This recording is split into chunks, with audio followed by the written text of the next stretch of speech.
Welcome to Blizzard Fire. We hope this video helps fire up your solution. You begin by getting the right tools and confirming the obvious connection points.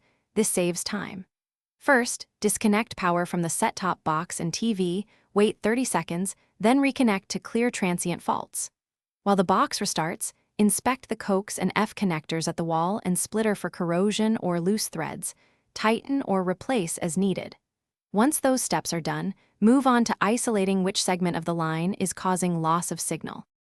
Now you isolate the fault systematically so you can find whether the problem is the cable, the splitter, or the device. Connect the box directly to the wall outlet. If signal returns, the splitter or in-room run is suspect. Next, swap in a known good RG6 cable or a spare box to rule out the device itself. If the cable is at fault, cut back to solid coax, install a properly crimped or compressed F connector, and retest to confirm signal restoration. Complete the repair by securing every connection and eliminating sources of intermittent loss. Reconnect the box and any splitters, then seal outdoor fittings with weatherproof tape and secure cables with zip ties to prevent movement.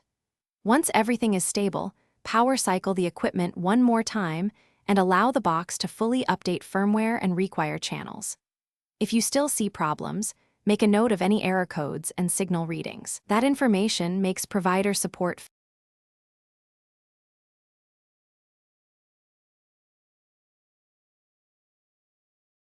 Thanks for watching. If you found this helpful, don't forget to like and subscribe.